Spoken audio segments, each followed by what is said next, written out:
passar? 1 Samuel. Se você gostar de ouvir o que eu tenho para dizer, amém? Quem está me ouvindo diz amém. Amém. Nós temos alguns temas de sermões ali no fundo. Deus corrige filhos e não bastardos. Se você entregou a sua vida para Jesus, saiba que você vai andar na contramão do mundo. E nós sofremos muitas retaliações, adversidades. E às vezes Deus nos corrige porque somos filhos. Deus só corrige filhos na Bíblia, não bastardos. É importante você ouvir ou dar para alguém que está caminhando na fé, gateando na fé, passando por dificuldade. Deus corrige filhos e não bastardos. O poder da mente. Sabia que você pode escolher seus pensamentos? Abaixa-se um pouquinho a trilha. Você pode escolher o que pensar. E você pode também proibir que seus pensamentos ganhem perninhas e bracinhos. Ouvindo esse CD, dominando a sua mente. Também o terceiro, depende de você. Entreguei a minha vida a Jesus, agora só vitória. Depende de nós. Você precisa entender que precisamos fazer a nossa parte. Você precisa fazer a sua parte. Amém? Precisamos fazer a nossa parte.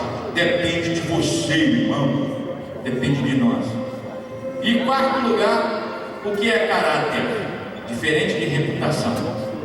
Você gostando, pode pegar no final. Cada mensagem é R$1 e a capinha R$9,90. R$9 a capinha. Deu para entender, né? R$1 o CD e R$9 a capinha. R$10. Só o CD. O CD. Tem gente que não gosta de ser que cala, quem gosta. Quem gosta? Quem gosta? Não é seu. Você levantou a mão rápido, é teu. Tem esse cara. Ouça bem alto, hein? Nós mandamos um CD. Chegou um CD desse nos Estados Unidos, agora, em Peterborough, é isso, né? Peterborough. Nós estamos conseguindo visto para pregar nos Estados Unidos. Peterborough. Vamos lá, pastor? 193. Glória a Deus por isso, né? O que Deus faz na vida de um roceiro, esses valentes simples, sobre essa terra? Tenho muita alegria de pertencer a um povo tão abençoado, um povo esses valentes. Você achou 1 Samuel, esse capítulo 6, diz amém. Abaixa a trilha mais um pouquinho, trabalhar com violino. Bem um pouquinho. Só saiu do retorno, né? Não retorno ela não.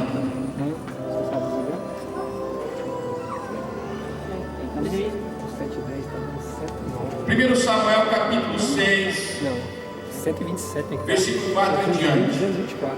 Se abaixar mais vai ficar melhor. Isso, lindo. Depois eu pago a pizza para você. 1 Samuel capítulo 6, versículo 4. Então perguntaram: qual é a oferta pela culpa que lhe havemos de enviar? Eles responderam: segundo o número dos chefes dos filisteus, 5 tumores de ouro e 5 ratos de ouro, porque a praga é uma e a mesma sobre todos os vossos príncipes.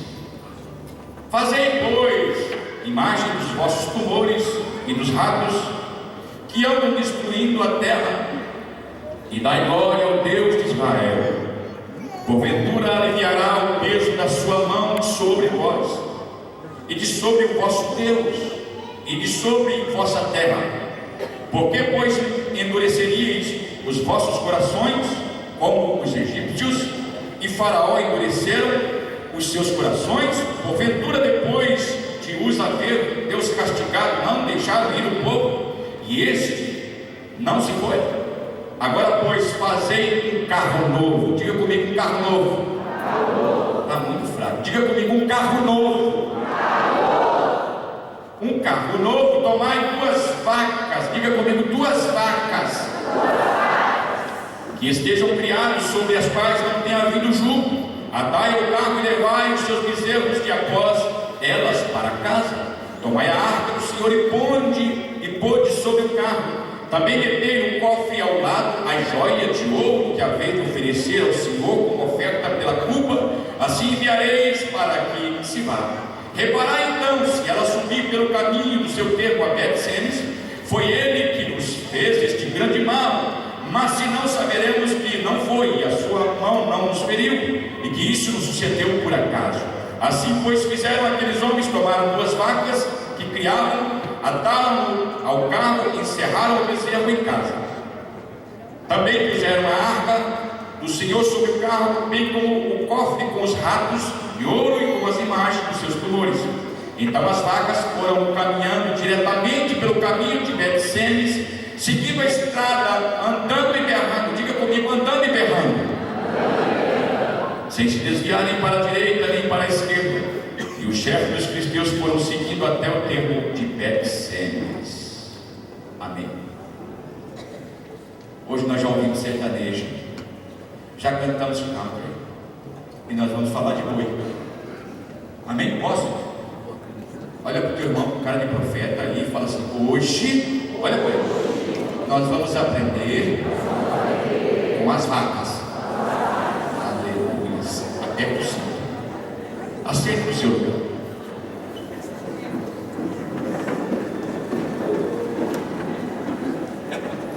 Aleluia.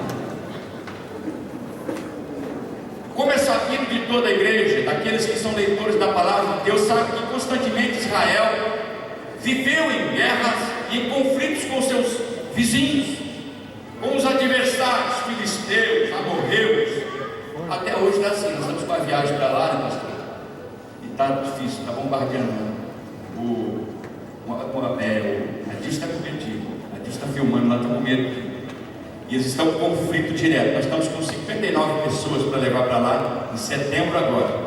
E possivelmente, talvez tenhamos que adiar a viagem. Mas a Bíblia relata que sempre foi assim, nunca foi diferente. E aqui nós encontramos um pouquinho, se retrocedermos um pouquinho, no capítulo 4, nós iremos encontrar Israel em batalha contra os filisteus. E a Bíblia narra que os israelitas se dispuseram para batalhar contra os filisteus, mas eles não estavam em comunhão com Deus, eles não estavam afinados com Deus, muito menos os filhos do sacerdote Eli, que era sacerdote em Siló nessa época. E a Bíblia reporta que eles foram para a peleja. Deus havia alertado a Eli que iria julgar a sua casa, porque Eli estava fazendo vista grossa concernente aos filhos que não andavam em submissão à palavra de Deus. E Deus falou para Elias, para Eli, dizendo: olha, Eli, eu havia dito que da tua casa não te faltaria sucessor, mas agora vendo que teus filhos praticam longe de mim tal coisa. Isso nos ensina que Deus, mesmo tendo uma promessa para nós, Ele pode retroceder, Deus pode mudar. Isso é condicional. Toda promessa de Deus para a nossa vida, ela é condicional. Cutuca o teu irmão e dizer condicional, irmão. É condicional. Sabe por que você está na inauguração dessa igreja, nessa pré-inauguração dessa igreja nessa noite? Porque as pessoas que lutaram, que trabalharam, pastor, a igreja, eles obedeceram a palavra de Deus. Por isso que está chegando ao final. Ouviram a palavra do Senhor, obedeceram, fizeram o que é reto aos olhos do Senhor. Hoje a vitória está sendo concretizada. Você pode dar glória a Deus? Então, tudo na Bíblia é condicional. Mas a Bíblia diz que mesmo os filhos de Eli, estando fora da presença de Deus, eles quiseram lutar. Eles partiram para a peleja contra os filisteus. E a Bíblia diz que travou-se a batalha. E no primeiro impacto eles perdem 4.000 homens. Perderam 4.000. Voltaram e começaram a reclamar, perguntar por quê? Por que disso? Por que perdemos? Por que não vencemos? Por que não triunfamos sobre os nossos inimigos? E a Bíblia diz que eles ficaram buscando entender o porquê daquela derrota. Os filisteus voltaram e os israelitas não se conformando com a vitória. A Bíblia diz que eles se levantam novamente. Eles lembram de uma coisa: vamos buscar a arca do Senhor que está em Siló. A primeira batalha que perderam 4 mil homens não estavam com a arca, mas a segunda batalha, o segundo impacto, eles lembram da arca, da presença de Deus. A arca era o símbolo da presença de Deus, e eles vão buscar a arca que está em Siló. E quando a arca chegou no meio deles, e eles estavam preparados ou se preparando para o segundo impacto contra os filisteus, a Bíblia diz que eles romperam com gritos de júbilos, com alegria, e eles gritaram em alta voz. Ouvia-se no arraial dos filisteus, e dentre os filisteus alguém pergunta: que barulho é esse no arraial dos hebreus? Alguém lá diz: é a arca, é a arca da aliança. Alguns temeram, mas eu pergunto para você nessa noite: o que adianta a presença de Deus, a arca da aliança, se o povo não estava afinado com Deus, se eles não estavam obedecendo a palavra de Deus? Do que adianta portar a Bíblia? Do que adianta sermos dizimistas fiéis, ofertantes? Do que adianta termos um nome no rol de membro da igreja, se nós não obedecemos a palavra de Deus, não acatamos os conselhos de Deus? Isso não pode fazer diferença. Isso é religiosidade. E religiosidade é tentar servir a Deus sem a participação do próprio Deus. É maravilhoso ver isso aqui. A inauguração após a inauguração de um grande templo, eu fico maravilhado, feliz. Mas só, sabe, o maior interesse de Deus é que o templo, o teu coração, esteja limpo, afinado com a sua santa e bendita palavra. Você pode entender? Diz glória a Deus. Eles lutaram. Alguém dentre os filisteus disse: olha, era a arca que está no meio deles, nós iremos perder a peleja. Então o comandante se levanta e diz: olha, nós não vamos temer, portai-nos varonilmente, não desfaleçam as nossas mãos, e nós seremos vitoriosos. Os filisteus falando. E eles deram contra os israelitas e perderam a segunda vez 30 mil homens. 30 mil homens. E a arca do Senhor foi levada. Perderam a arca da aliança. Os comandantes levaram e colocaram dentro do templo do Deus Dagom, na terra dos filisteus. E a Bíblia diz que Israel agora lamenta a ausência da arca da aliança. Perderam. Eu tenho uma notícia para você: se eu, você, nós formos para a peleja contra os nossos adversários sem estarmos afinados com Deus, nós iremos perder a batalha. Nós iremos perder. Nós iremos deixar de conquistar. Nós não conquistaremos, porque precisamos obedecer a palavra de Deus, guardar com força, com violência a presença de Deus em nossos corações. Colocaram a arca de Deus no templo de Deus Dagom. Pela madrugada, algum dentre eles levantam para ver aonde estava a arca da aliança, e vê o Deus deles, o Deus Dagom, caído em frente à arca da aliança. Madrugada, eles levantam o Deus Dagom e colocam ele de pé novamente. Depois levantam mais tarde e vai lá novamente, e vê que agora Dagom está caído pela segunda vez, com as mãos e a cabeça cortada.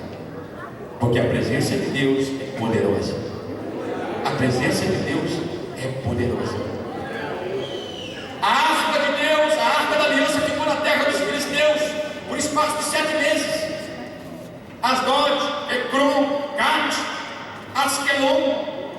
E por onde a arca de Deus passava, na terra dos inimigos, os inimigos eram feridos, as plantações eram destruídas, porque a presença de Deus fora do lugar faz mal. A presença de Deus deve estar no lugar certo. E a Bíblia diz que os filisteus começaram a morrer, as plantações sendo destruídas, pragas das plantações. Então, o texto que lemos na Bíblia fala que eles se reuniram, eles tomaram conselho com o adivinho, com os príncipes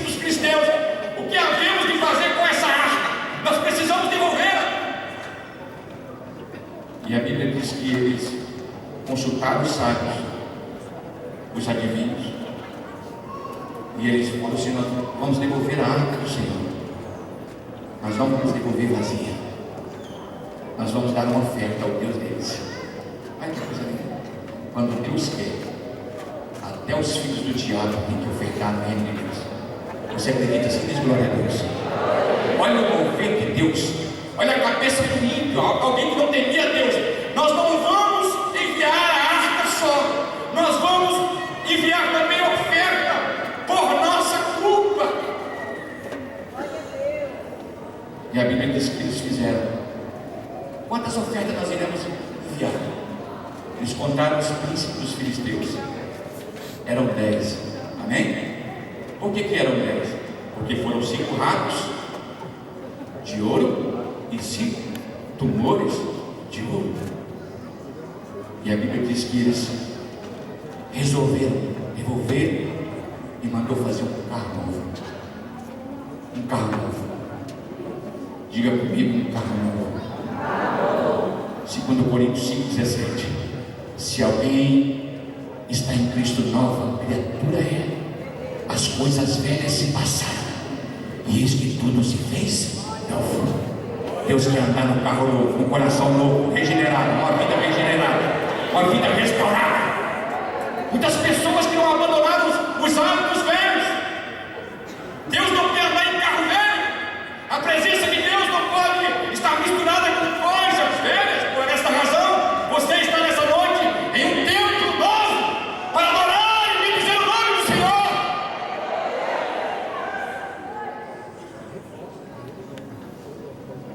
Faça um carro novo. O pastor falou que de oferta remendada, oferta, dinheiro colado com os paradrapos, fitas. É isso que muitas vezes nós trazemos para a igreja. Na presença de Deus, o pão amanhecido, o bezerro manchado, cego, a ovelha manchada. E nós queremos ser abençoados por Deus. A nossa oferta deve atrair Deus. Quando você for entregar o seu louvor, a sua adoração, o seu sacrifício, você enxergar Deus olhando para o teu rosto. Nós precisamos tirar essa pobreza espiritual da nossa mente e entregar para Deus o resto. Porque os filisteus que não conheciam Deus entregaram ouro. Eles trouxeram ouro. Diga comigo, ouro. Ouro com arca. Colocaram ouro ao lado da presença do Senhor. Uma tarefa desafiadora. Fazer um carro novo. A segunda tarefa é desafiadora. Vocês vão fazer um carro novo. E vocês vão pegar 2 vacas recém-criadas. E vão separar os filhos, os filhotes, a cria. Alguém aqui sabe o que é a fúria de uma vaca recém-criada? Quem aqui já mexeu no sítio, na fazenda? Faz assim. Boiadeiro, igual o pastor Paulo. Deus, quando pede as coisas, quando Deus quer fazer, parece que é do jeito mais difícil. Mais difícil. 2 vacas recém-criadas. E vocês vão colocar sobre o carro e vão colocar ao lado da arca do cofre os tumores de ouro, os ratos de ouro. E vocês vão seguir. Vocês vão olhar as vacas. Se elas subirem pelo caminho de Betsemes e não se desviar nem para a direita nem para a esquerda, saberemos que foi o Senhor, Deus de Israel, que nos feriu, que assolou a nossa terra, que assolou o nosso povo. É a mão dele. Mas se elas se desviarem, entenderemos que este mal nos sobreveio Queridos, eles pegaram as vacas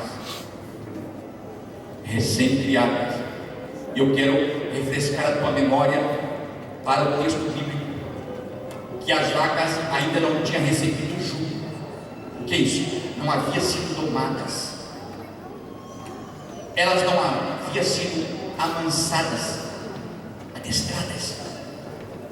Era a primeira cria delas.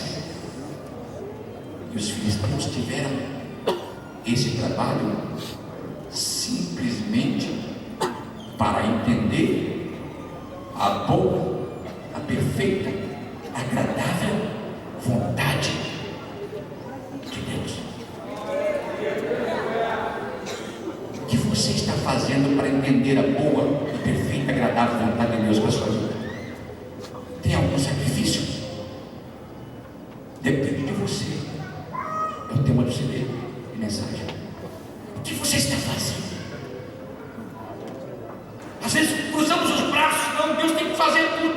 Eu tenho uma promessa. Não se move. Você não se move com respeito ao teu desejo, ao teu sonho, aos teus planos, aos teus projetos. Pessoas que nem sonham mais. Robert Spurgeon diz que teus pés nunca chegarão aonde a tua mente nunca foi. Martin Luther King disse: se você tem um sonho que não vale a pena morrer por ele, não é um sonho, é fantasia. Tem pessoas que sonham aqui nessa noite. Qual é o esforço que você está fazendo pelo teu sonho? Os filisteus estavam tendo trabalho difícil para descobrir a vontade de Deus, um Deus que eles não conheciam, que você conhece, que você serve e o adora. Eles ataram as vacas, e a Bíblia diz que eles colocaram a arca da aliança, um cofre ao lado, e eles colocaram as vacas na estrada e levaram os bezerros para casa. É assim que diz a Bíblia. Levaram as crias para casa. O que diz o texto da sua Bíblia? O versículo 12 da sua Bíblia, Samuel, 1 Samuel.